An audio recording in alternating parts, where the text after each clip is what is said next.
तो आइए शुरू करते हैं भारतीय संविधान एवं राज्य व्यवस्था के अंतर्गत मूल अधिकारों से संबंधित महत्वपूर्ण प्रश्नों का प्रैक्टिस सेट। पहला प्रश्न है दोस्तों, मूलभूत या मौलिक अधिकारों का प्रमुख उद्देश्य क्या है, आपको बताना है। ऑप्शन है समाज के समाजवादी ढांचे को बढ़ावा देना, व्यक्तिगत स्वतंत्रता को सुनिश्चित करना, न्यायपालिका की स्वतंत्रता को सुनिश्चित करना या उपर्युक्त सभी को सुनिश्चित करना। तो सही उत्तर हो जाएगा ऑप्शन बी, व्यक्तिगत स्वतंत्रता को सुनिश्चित करना। दोस्तों, किसी भी व्यक्ति में निहित क्षमताओं के उत्कृष्ट विकास के लिए उचित अवसर प्रदान करने के लिए नागरिकों को मौलिक अधिकार प्रदान किए जाते हैं और इस प्रकार नागरिकों को मूल अधिकार प्रदान करके उनकी व्यक्तिगत स्वतंत्रता सुनिश्चित की गई है ताकि वो अपने व्यक्तित्व का उचित विकास कर सकें। अगला प्रश्न है, निम्नलिखित में से किसको संविधान द्वारा मौलिक अधिकारों को लागू करने की शक्ति दी गई है। ऑप्शन है भारत के सभी न्यायालयों को, संसद को, राष्ट्रपति को, सर्वोच्च न्यायालय एवं उच्च न्यायालय को। तो सही उत्तर हो जाएगा दोस्तों, संविधान द्वारा मौलिक अधिकारों को लागू करने की शक्ति सर्वोच्च न्यायालय तथा उच्च न्यायालयों को दी गई है। वस्तुतः संविधान का अनुच्छेद 13 मूल अधिकारों के उल्लंघन के विरुद्ध न्यायालयों को न्यायिक पुनर्विलोकन की शक्ति देता है और ये शक्ति उच्चतम न्यायालय को अनुच्छेद 32 के तहत और उच्च न्यायालयों को अनुच्छेद 226 के तहत प्रदान की गई है। तो याद रखिएगा, संविधान द्वारा मौलिक अधिकारों को लागू करने की शक्ति सर्वोच्च न्यायालय और उच्च न्यायालयों को है। अगला प्रश्न है, मौलिक अधिकार क्या हैं। ऑप्शन है वाद योग्य, अवाद योग्य, लचीले या फिर कठोर। तो इसमें मौलिक अधिकारों की प्रकृति आपसे पूछी गई है। सही उत्तर है मौलिक अधिकार वाद योग्य हैं। दोस्तों, भारतीय संविधान में सामाजिक आर्थिक एजेंडे को साकार करने के लिए वाद योग्य और अवाद योग्य दोनों तरह की व्यवस्थाएं समाहित हैं, जिसमें मौलिक अधिकार वाद योग्य हैं और नीति निर्देशक तत्व अवाद योग्य हैं। अगला प्रश्न है, मौलिक अधिकार। देखिए, ऑप्शन है कभी भी निलंबित नहीं किए जा सकते, प्रधानमंत्री के निर्देश से निलंबित हो सकते हैं, राष्ट्रपति की इच्छा पर निलंबित हो सकते हैं या आपातकालीन स्थिति में निलंबित किए जा सकते हैं। तो दोस्तों, मौलिक अधिकारों के निलंबन से संबंधित कौन सा विकल्प आपका सही है? तो सही उत्तर है मौलिक अधिकार आपातकालीन स्थिति में निलंबित किए जा सकते हैं। दोस्तों, मौलिक अधिकार नैसर्गिक और अप्रतिदेय अधिकार हैं जो राज्य के कृत्यों के विरुद्ध एक गारंटी के रूप में हैं। इन्हें केवल आपातकालीन या इमरजेंसी में ही निलंबित किया जा सकता है। अगला प्रश्न है, भारतीय संविधान में किस अनुच्छेद के अंतर्गत नागरिकों को मौलिक अधिकार दिए गए हैं? तो आप सभी साथी जानते हैं, भारतीय संविधान के भाग 3 में अनुच्छेद 12 से 35 तक नागरिकों को मौलिक अधिकार दिए गए हैं। ऑप्शन बी आपका सही उत्तर है। अगला प्रश्न है, निम्नलिखित में से कौन सा भारत के संविधान द्वारा प्रदत्त 6 मूल अधिकारों में से नहीं है। ऑप्शन है समानता का अधिकार, विरोध का अधिकार, शोषण के विरुद्ध अधिकार या फिर धर्म की स्वतंत्रता का अधिकार। तो दोस्तों, आप जान लीजिए कि भारत के संविधान द्वारा 6 मूल अधिकार दिए गए हैं, इसमें विरोध का अधिकार शामिल नहीं है। ऑप्शन बी आपका सही उत्तर है। जबकि विकल्पों में समानता, शोषण के विरुद्ध अधिकार और धर्म की स्वतंत्रता का अधिकार ये भारतीय संविधान द्वारा दिए गए मौलिक अधिकारों में शामिल हैं। अगला प्रश्न है, भारतीय संविधान निम्न में से कौन सा अधिकार प्रदान नहीं करता है। ऑप्शन है समान आवास का अधिकार, स्वतंत्रता का अधिकार, धर्म पालने का अधिकार या स्वतंत्रता का अधिकार। तो सही उत्तर ऑप्शन ए हो जाएगा, भारतीय संविधान समान आवास का अधिकार प्रदान नहीं करता है। दोस्तों, आप जान लीजिए कि भारतीय संविधान द्वारा समानता का अधिकार अनुच्छेद 14 से 18 तक दिया गया है, धर्म पालन करने का अधिकार अनुच्छेद 25 से 28 तक, स्वतंत्रता का अधिकार अनुच्छेद 19 से 22 तक दिया गया है, लेकिन समान आवास का अधिकार इसमें शामिल नहीं है या इसमें उल्लेख नहीं है। अगला प्रश्न है, निम्नलिखित में से कौन सा एक सही है, आपको बताना है। पहला कथन है कि भारतीय संविधान में मूल अधिकारों को शामिल करने के लिए नेहरू रिपोर्ट 1928 ने समर्थन किया था। दूसरा है कि भारत सरकार अधिनियम 1935 ने मूल अधिकारों को प्रश्रय दिया था। तीसरा, अगस्त प्रस्ताव 1940 ने मूल अधिकार शामिल किए थे। और चौथा है कि क्रिप्स मिशन 1942 ने मूल अधिकारों को प्रश्रय दिया था। तो सही उत्तर ऑप्शन ए हो जाएगा। सही है ये कथन कि भारतीय संविधान में मूल अधिकारों को शामिल करने के लिए नेहरू रिपोर्ट 1928 ने समर्थन किया था। तो ऑप्शन ए आपका सही उत्तर हो जाएगा। अगला प्रश्न है, भारत के संविधान के अंतर्गत अब कितने मौलिक अधिकारों की गारंटी दी गई है? 8, 7, 6 या फिर 9? तो सही उत्तर है 6 मौलिक अधिकारों की गारंटी दी गई है भारतीय संविधान के अंतर्गत। और ये अधिकार हैं: समानता का अधिकार अनुच्छेद 14 से 18, स्वतंत्रता का अधिकार अनुच्छेद 19 से 22, शोषण के विरुद्ध अधिकार अनुच्छेद 23-24, धर्म की स्वतंत्रता का अधिकार अनुच्छेद 25 से 28, संस्कृति और शिक्षा संबंधी अधिकार अनुच्छेद 29-30 और संवैधानिक उपचारों का अधिकार अनुच्छेद 32। तो ये कुल 6 मौलिक अधिकारों की गारंटी भारतीय संविधान के अंतर्गत दी गई है। अगला प्रश्न है, भारतीय संविधान में समता या समानता का अधिकार 5 अनुच्छेदों के द्वारा प्रदान किया गया है। ये अनुच्छेद कौन से हैं? तो सही उत्तर अनुच्छेद 14 से 18, ऑप्शन सी आपका सही उत्तर हो जाएगा। और आप जान लीजिए, भारतीय संविधान में समता या समानता का अधिकार अनुच्छेद 14 से लेकर 18 तक के 5 अनुच्छेदों में दिया गया है। अगला प्रश्न है, संविधान के किस अनुच्छेद में कानून का समान संरक्षण प्रावधानित है? ऑप्शन है अनुच्छेद 12, अनुच्छेद 13, अनुच्छेद 14 या फिर अनुच्छेद 15। तो सही उत्तर अनुच्छेद 14 में। संविधान के अनुच्छेद 14 में कानून के समान संरक्षण का प्रावधान किया गया है। अगला प्रश्न है, भारतीय संविधान में जैसा निहित है, निम्न में से कौन सा समानता के मौलिक अधिकार में शामिल नहीं है? ऑप्शन है कानून के समक्ष समानता, ये तो शामिल है। इसके अलावा सामाजिक समानता सही है, अवसर की समानता सही है, आर्थिक समानता। तो दोस्तों आप जान लीजिए कि समानता के मौलिक अधिकारों में आर्थिक समानता का उल्लेख नहीं है। और कानून के समक्ष समानता अनुच्छेद 14 में, सामाजिक समानता अनुच्छेद 15 में, अवसर की समानता अनुच्छेद 16 में, और जो है आर्थिक समानता जो है इसमें शामिल नहीं है। अगला प्रश्न है, संविधान के किस प्रावधान द्वारा अस्पृश्यता या छुआछूत का उन्मूलन किया गया है? तो ये है अनुच्छेद 17, याद रखिएगा दोस्तों। संविधान के अनुच्छेद 17 के द्वारा अस्पृश्यता या छुआछूत का जो है उन्मूलन किया गया है। अगला प्रश्न है, निम्न में से भारत के संविधान का कौन सा अनुच्छेद कानून के समक्ष समानता से संबंधित है? तो सही उत्तर अनुच्छेद 14। याद रखिएगा, भारत के संविधान का अनुच्छेद 14 कानून के समक्ष समानता से संबंधित है। अगला प्रश्न है, भारतीय संविधान की प्रस्तावना में प्रयुक्त समाजवाद शब्द को निम्नलिखित में से किस अनुच्छेद के साथ मिलाकर पढ़ने से सर्वोच्च न्यायालय को समान कार्य के लिए समान वेतन को मौलिक अधिकार परिभाषित करने की शक्ति मिली है? ऑप्शन है अनुच्छेद 14, अनुच्छेद 14 तथा 15, अनुच्छेद 14, 15, 16 या फिर अनुच्छेद 14 और 16। तो सही उत्तर क्या हो जाएगा? सही उत्तर अनुच्छेद 14 तथा 16। दोस्तों आप जान लीजिए कि सर्वोच्च न्यायालय ने रणधीर सिंह बनाम भारत संघ मामले 1982 में निर्धारित किया कि संविधान की प्रस्तावना में शामिल समाजवाद शब्द और अनुच्छेद 39 घ के आलोक में अनुच्छेद 14 और 16 को पढ़ने से समान कार्य के लिए समान वेतन का सिद्धांत प्राप्त होता है। अगला प्रश्न है, संविधान के किन अनुच्छेदों के अनुसार ओबीसी यानी अन्य पिछड़ा वर्ग को आरक्षण के प्रावधान किए गए हैं? तो उत्तर है अनुच्छेद 15(4) और 16(4). दोस्तों भारतीय संविधान के अनुच्छेद 15(4) और 16(4) के प्रावधानों के अनुसार ओबीसी या अन्य पिछड़ा वर्ग के लिए आरक्षण के प्रावधान किए गए हैं। अगला प्रश्न है, अनुच्छेद 14 में कानून के समक्ष समानता का अधिकार किस देश से लिया गया है? ऑप्शन है यूएसए, ब्रिटेन, रूस या ऑस्ट्रेलिया। तो सही उत्तर है ब्रिटेन से।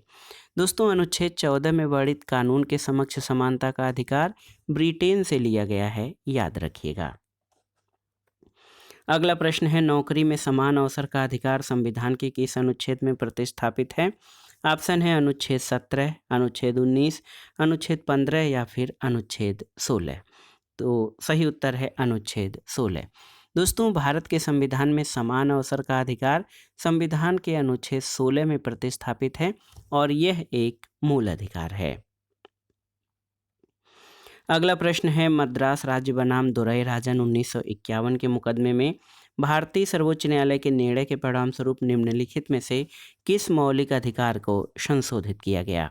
विधि के समक्ष समानता का अधिकार, भेदभाव के विरुद्ध अधिकार, अस्पृश्यता के विरुद्ध अधिकार या फिर विचार और अभिव्यक्ति की स्वतंत्रता का अधिकार। तो सही उत्तर क्या हो जाएगा? सही उत्तर भेदभाव के विरुद्ध अधिकार।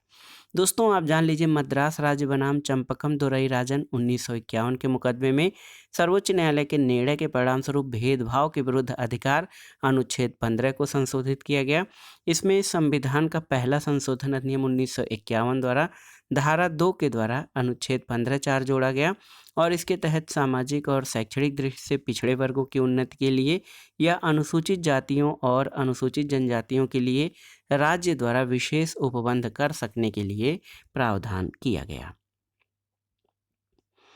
अगला प्रश्न है, संविधान के किस अनुच्छेद के अंतर्गत शिक्षण संस्थाओं में, जिसमें गैर सरकारी और गैर अनुदान प्राप्त भी शामिल हैं, अन्य पिछड़ों, अनुसूचित जाति और अनुसूचित जनजाति के लिए आरक्षण की सुविधा दी गई है? तो सही उत्तर है अनुच्छेद 15(5). दोस्तों, संविधान के अनुच्छेद 15(5) के अंतर्गत शिक्षण संस्थाओं में, जिसमें गैर सरकारी और गैर अनुदान प्राप्त भी शामिल हैं, अन्य पिछड़ों, अनुसूचित जाति और अनुसूचित जनजाति के लिए आरक्षण यानी रिजर्वेशन की सुविधा दी गई है। अगले प्रश्न पर आते हैं, भारत के संविधान का अनुच्छेद 24 जोखिमपूर्ण कार्यों से संबंधित कारखानों में बालकों के नियोजन को निषेध करता है। ऐसा निषेध है पूर्ण निषेध, आंशिक निषेध, युक्त निषेध या नैतिक निषेध? तो सही उत्तर है ऐसा जो है पूर्ण निषेध के रूप में या पूर्ण निषेध बालकों के नियोजन का जो है जोखिमपूर्ण कारखानों में किया गया है अनुच्छेद 24 के अंतर्गत। भारत के संविधान का अनुच्छेद 24 जोखिमपूर्ण या खतरनाक कार्यों के संबंध में कारखानों में बालकों के नियोजन का एब्सोल्यूट प्रोहिबिशन करता है और इस अनुच्छेद के अनुसार 14 वर्ष से कम आयु के किसी बालक को किसी कारखाने या खान में काम करने के लिए नियोजित नहीं किया जाएगा। अगला प्रश्न है, अनुसूचित जाति और अनुसूचित जनजाति को किस अनुच्छेद के अंतर्गत मौलिक सामाजिक, आर्थिक, राजनीतिक तथा सांस्कृतिक अधिकार दिया गया है? अनुच्छेद 20, अनुच्छेद 19, अनुच्छेद 18 या अनुच्छेद 17? तो सही उत्तर अनुच्छेद 17। दोस्तों, भारतीय संविधान के भाग 3 में वर्णित मौलिक अधिकारों के तहत अनुच्छेद 17 के अंतर्गत अस्पृश्यता और उसका किसी भी रूप में आचरण निषिद्ध घोषित किया गया है। अस्पृश्यता या छुआछूत जो है उसके निषेध से अछूत समझे जाने वाले व्यक्तियों जैसे अनुसूचित जाति और अनुसूचित जनजाति को एक मौलिक सामाजिक, आर्थिक, राजनीतिक और सांस्कृतिक अधिकार दिया गया। अगला प्रश्न है, निम्नलिखित मूल अधिकारों में से किस संवर्ग में अस्पृश्यता के रूप में किए गए विभेदन के विरुद्ध संरक्षण का समावेश है? ऑप्शन है शोषण के विरुद्ध अधिकार, स्वतंत्रता का अधिकार, संवैधानिक उपचार का अधिकार या समता का अधिकार? तो सही उत्तर हो जाएगा समता का अधिकार, ऑप्शन डी। दोस्तों, अनुच्छेद 17 यानी अस्पृश्यता के रूप में किए गए विभेदन के विरुद्ध संरक्षण समानता का जो है समानता के मौलिक अधिकार से संबंधित है, इसलिए विकल्प डी आपका सही है, ऑप्शन डी सही उत्तर हो जाएगा। अगला प्रश्न है प्रश्न संख्या 24 कि भारतीय संविधान में स्वतंत्रता का अधिकार 4 अनुच्छेदों के द्वारा प्रदान किया गया है, ये अनुच्छेद कौन से हैं? तो स्वतंत्रता का अधिकार अनुच्छेद 19, 20, 21 और 22 में वर्णित किया गया है, ऑप्शन ए आपका सही उत्तर हो जाएगा। अगला प्रश्न है भारतीय संविधान के किस अनुच्छेद में भाषण और अभिव्यक्ति की स्वतंत्रता के मूल अधिकार का प्रावधान है? तो ये आसान सा प्रश्न है, इसी में प्रेस की स्वतंत्रता भी शामिल है। आप जान लीजिए अनुच्छेद 19 है, ऑप्शन बी आपका सही उत्तर हो जाएगा। दोस्तों भारतीय संविधान के अनुच्छेद 19 में भाषण और अभिव्यक्ति की स्वतंत्रता समेत 6 प्रकार की स्वतंत्रताएं प्रदान की गई हैं। अगला प्रश्न है भारत के संविधान में निम्नलिखित में से कौन सा अनुच्छेद प्रेस की स्वतंत्रता से संबंधित है? तो प्रेस की स्वतंत्रता वाक और अभिव्यक्ति की स्वतंत्रता के अंतर्गत शामिल है। अनुच्छेद 19 आपका सही उत्तर हो जाएगा। दोस्तों भारतीय संविधान में प्रत्यक्ष रूप में प्रेस की स्वतंत्रता का उल्लेख नहीं है, लेकिन अनुच्छेद 19 एक क, अनुच्छेद 19 एक क या अनुच्छेद 19 एक अ के अंतर्गत जो वाक स्वातंत्र और अभिव्यक्ति स्वतंत्र का अधिकार है, न्यायालय द्वारा इसको इसमें सम्मिलित माना गया है, यानी प्रेस की स्वतंत्रता अनुच्छेद 19 एक ए में है। अगला प्रश्न है कि भारतीय संविधान का कौन सा अनुच्छेद व्यक्ति के विदेश यात्रा के अधिकार को संरक्षण प्रदान करता है? ऑप्शन है अनुच्छेद 14, अनुच्छेद 19, अनुच्छेद 21 या कोई नहीं। तो सही उत्तर क्या हो जाएगा? अनुच्छेद 21। दोस्तों एक वाद है, सतवंत सिंह बनाम असिस्टेंट पासपोर्ट ऑफिसर नई दिल्ली और मेनका गांधी बनाम भारत संघ 1978। इन मामलों में ये निर्धारित किया गया कि अनुच्छेद 21 में प्रयुक्त दैहिक स्वतंत्रता शब्दावली में संचरण यानी इच्छानुसार कभी भी तथा कहीं भी जाने का अधिकार आता है, जिसमें विदेश भ्रमण भी शामिल है। अगला प्रश्न है कि उच्चतम न्यायालय के किस मामले के निर्णय के कारण संविधान के अनुच्छेद 21 के कार्यक्षेत्र का विस्तार कर शिक्षा के अधिकार को उसमें शामिल किया गया? ऑप्शन है उन्नी कृष्णन बनाम आंध्र प्रदेश, गोविंद बनाम मध्य प्रदेश राज्य, परमानंद कटारा बनाम भारत संघ या चमेली सिंह बनाम उत्तर प्रदेश राज्य। तो सही उत्तर हो जाएगा उन्नी कृष्णन बनाम आंध्र प्रदेश। और आप जान लीजिए उच्चतम न्यायालय ने वर्ष 1993 में दोस्तों उन्नी कृष्णन और अन्य बनाम आंध्र प्रदेश राज्य और अन्य वाद में दिए गए निर्णय में अनुच्छेद 21 के कार्यक्षेत्र का विस्तार कर 14 वर्ष की आयु तक के बच्चों के लिए निःशुल्क शिक्षा को अधिकार के रूप में संगठित माना था, यानी अब जो अनिवार्य शिक्षा का अधिकार है वो मौलिक अधिकार है। अगला प्रश्न है भारतीय गणराज्य के संविधान का कौन सा अनुच्छेद व्यक्ति के प्राण और दैहिक स्वतंत्रता के संरक्षण से संबंधित है? ऑप्शन है अनुच्छेद 19, अनुच्छेद 21, अनुच्छेद 20 या अनुच्छेद 22। तो सही उत्तर अनुच्छेद 21।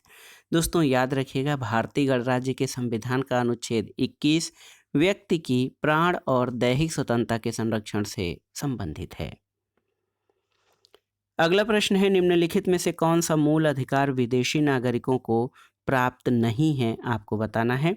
विधि के समक्ष समता, अभिव्यक्ति की स्वतंत्रता का अधिकार, प्राण और दैहिक स्वतंत्रता का अधिकार या फिर शोषण के विरुद्ध अधिकार। तो सही उत्तर है दोस्तों मूल अधिकार जो विदेशी नागरिकों को प्राप्त नहीं है वो है आपका अभिव्यक्ति की स्वतंत्रता का अधिकार। ये केवल भारतीय नागरिकों को ही प्राप्त है, कुछ युक्त निर्बंधनों के साथ। तो याद रखिए अभिव्यक्ति की स्वतंत्रता का अधिकार अनुच्छेद 19 एक जो है भारत में विदेशी नागरिकों को प्राप्त नहीं है बल्कि केवल ग्रामीण नागरिकों को प्राप्त है। आप जो केवल भारतीय नागरिकों को प्राप्त है, ऑप्शन बी आपका सही उत्तर हो जाएगा। अगला प्रश्न है निम्नलिखित में से कौन सा अधिकार राष्ट्रीय आपातकाल तक में भी समाप्त या सीमित नहीं किया जा सकता है? तो उत्तर है व्यक्तिगत स्वतंत्रता और जीवन का अधिकार। दोस्तों 44वें संविधान संशोधन 1978 के बाद अनुच्छेद 21 में जो प्रदत्त प्राण और दैहिक स्वतंत्रता का मौलिक अधिकार यानी जीवन का अधिकार ये राष्ट्रीय आपातकाल की भी स्थिति में सीमित या समाप्त नहीं किया जा सकता। अगला प्रश्न है किसी अपराध के अभियुक्त को स्वयं अपने विरुद्ध गवाह या साक्षी बनने के लिए बाध्य नहीं किया जा सकता है। भारतीय संविधान के किस अनुच्छेद में ये प्रावधान है? अनुच्छेद 20(3) में, अनुच्छेद 21 में, अनुच्छेद 22 में या फिर अनुच्छेद 74 में। तो सही उत्तर अनुच्छेद 20(3) में। दोस्तों आप जान लीजिए कि भारतीय संविधान के अनुच्छेद 20 सब सेक्शन 3 में प्रावधान है कि किसी अपराध के अभियुक्त को स्वयं अपने विरुद्ध गवाह बनने के लिए बाध्य नहीं किया जा सकता। अगला प्रश्न है, संविधान का कौन सा अनुच्छेद दोष सिद्धि के संबंध में अभियुक्तों को दोहरे दंड और स्व अभिशंसन से संरक्षण प्रदान करता है? तो उत्तर है आपका अनुच्छेद 20। दोस्तों याद रखिएगा, संविधान के अनुच्छेद 20(2) के अनुसार किसी व्यक्ति को एक ही अपराध के लिए एक बार से अधिक अभियोजित और दंडित नहीं किया जा सकता, और अनुच्छेद 20(3) के अनुसार किसी अपराध के लिए अभियुक्त किसी व्यक्ति को स्वयं अपने विरुद्ध साक्षी होने के लिए बाध्य नहीं किया जाएगा। अगला प्रश्न है, प्रश्न संख्या 34। भारतीय संविधान के किस अनुच्छेद में विधि की सम्यक प्रक्रिया के सिद्धांत को शामिल किया गया है? ऑप्शन है अनुच्छेद 11, 16, 21 या 26। तो सही उत्तर अनुच्छेद 21। दोस्तों अनुच्छेद 21 में प्रयुक्त विधि द्वारा विहित प्रक्रिया पदावली को उसी अर्थ में प्रयुक्त किया गया है जिस अर्थ में अमेरिकन संविधान में सम्यक विधि प्रक्रिया शब्दावली का प्रयोग किया गया है। अगला प्रश्न है, बंदी बनाए गए या जो कैद किए गए व्यक्ति के मौलिक अधिकारों की रक्षा किस अनुच्छेद में प्रदत्त है? ऑप्शन है अनुच्छेद 15, अनुच्छेद 17, अनुच्छेद 21 या 22। तो सही उत्तर है अनुच्छेद 22 में। दोस्तों याद रखिएगा, संविधान के अनुच्छेद 22 में कुछ दशाओं में गिरफ्तारी और निरोध से संरक्षण प्रदान किया गया है, और किसी व्यक्ति को जो गिरफ्तार किया गया है ऐसी गिरफ्तारी के कारणों से यथाशीघ्र अवगत कराए बिना अभिरक्षा में निरुद्ध या कस्टडी में नहीं रखा जाएगा, या अपनी रुचि के विधि व्यवसाय से परामर्श करने और प्रतिरक्षा कराने के अधिकार से वंचित नहीं रखा जाएगा। अगला प्रश्न है, बंदी प्रत्यक्षीकरण अधिनियम के अंतर्गत एक व्यक्ति बिना मुकदमा चलाए बंदी बनाया जा सकता है कितनी अवधि के लिए? 1 माह के लिए, 3 माह के लिए, 6 माह के लिए या फिर 9 माह के लिए? तो सही उत्तर क्या हो जाएगा? दोस्तों सही उत्तर आपका हो जाएगा 3 माह के लिए। प्रत्यक्ष बंदीकरण अधिनियम के अंतर्गत एक व्यक्ति को बिना मुकदमा चलाए 3 माह के लिए बंदी बनाया जा सकता है। अनुच्छेद 22(4) के अनुसार यदि निरोध 3 माह से अधिक के लिए है तो पहले ये मामला सलाहकार बोर्ड को निर्दिष्ट किया जाना चाहिए। अगला प्रश्न है, निजता का अधिकार भारत के संविधान के निम्नलिखित में से किस भाग में एक अभिन्न अंग है? मौलिक अधिकार, नीति निर्देशक तत्व, नागरिकता और मौलिक कर्तव्य। तो यहाँ पे पूछ रहा है, इस प्रश्न में अगर जो कहा जाए प्रश्न में ही उत्तर है निजता का अधिकार, तो ये मौलिक अधिकार ऑप्शन ए आपका सही उत्तर हो जाएगा। दोस्तों आप जान लीजिए कि अगस्त 2017 में 9 जजों वाली सर्वोच्च न्यायालय की संविधान पीठ ने निजता के अधिकार या राइट टू प्राइवेसी के अधिकार को संविधान के अनुच्छेद 21 के तहत दिए गए जीने के अधिकार और व्यक्तिगत स्वतंत्रता के अधिकार का हिस्सा है। अगला प्रश्न है, भारतीय संविधान के अनुसार जीवन का अधिकार है एक राजनीतिक अधिकार, आर्थिक अधिकार, मौलिक अधिकार या धार्मिक अधिकार? तो सही उत्तर है मौलिक अधिकार। दोस्तों आप जान लीजिए कि भारतीय संविधान के अनुच्छेद 21 के तहत जीवन का अधिकार एक मौलिक अधिकार है। अगला प्रश्न है, अभिव्यक्ति की स्वतंत्रता किस मौलिक अधिकार के अंतर्गत आती है? आपको बताना है। तो सही उत्तर है स्वतंत्रता के अधिकार के अंतर्गत, ऑप्शन बी आपका सही उत्तर है। दोस्तों वाक स्वतंत्रता और अभिव्यक्ति की स्वतंत्रता अनुच्छेद 19(1) क में वर्णित स्वतंत्रता के मौलिक अधिकार के अंतर्गत आती है। अगला प्रश्न और इस वीडियो का आखिरी प्रश्न है आज के, निम्नलिखित में से कौन सा मूल अधिकार केवल भारत के नागरिकों के लिए है? जीवन और स्वतंत्रता का अधिकार, धर्म की स्वतंत्रता का अधिकार, समानता का अधिकार या अभिव्यक्ति का अधिकार? तो सही उत्तर है अभिव्यक्ति का अधिकार। दोस्तों भारतीय संविधान में कुछ मूल अधिकार केवल भारत के नागरिकों को अनुच्छेद 15, 16, 19, 29 और अनुच्छेद 30 में प्राप्त हैं। विकल्प डी में जो अभिव्यक्ति का अधिकार दिया गया है वो अनुच्छेद 19 में वर्णित है। तो याद रखिएगा, अनुच्छेद 19 में जो वर्णित मौलिक अधिकार है ये आपके जो है केवल भारत के नागरिक के लिए है। दोस्तों, आप जान लीजिए कि वाक और अभिव्यक्ति की स्वतंत्रता ये स्वतंत्रता के मौलिक अधिकार के अंतर्गत आती है, लेकिन कुछ ऐसे अधिकार या मूल अधिकार हैं जो केवल भारत के नागरिकों को दिए गए हैं, जिसमें अनुच्छेद 15 है, अनुच्छेद 16, अनुच्छेद 19, अनुच्छेद 29 और अनुच्छेद 30। तो सही उत्तर है दोस्तों, अभिव्यक्ति का अधिकार केवल भारत के नागरिकों को प्राप्त है, अन्य देश के नागरिकों को या विदेशियों को नहीं। तो दोस्तों, ये था आज का वीडियो। भारतीय संविधान और राज्य व्यवस्था के महत्वपूर्ण प्रश्नों के प्रैक्टिस सेट का ये बहुत ही महत्वपूर्ण प्रश्नों का संग्रह था, जो आपके आगामी विभिन्न परीक्षाओं के सामान्य ज्ञान और सामान्य अध्ययन के साथ विभिन्न राज्यों द्वारा आयोजित की जाने वाली अध्यापक भर्ती परीक्षाएं जो नागरिक शास्त्र या राजनीति विज्ञान विषय से आयोजित होती हैं, उनके नागरिक शास्त्र खंड के राज्य व्यवस्था खंड के लिए बहुत ही उपयोगी है। आप इन प्रश्नों को तैयार कर लीजिएगा। वीडियो आपको कैसा लगा हमें कमेंट बॉक्स में ज़रूर बताइएगा। वीडियो को लाइक करें, शेयर करें और इस चैनल को सब्सक्राइब करें। वीडियो देखने के लिए धन्यवाद दोस्तों। नमस्कार।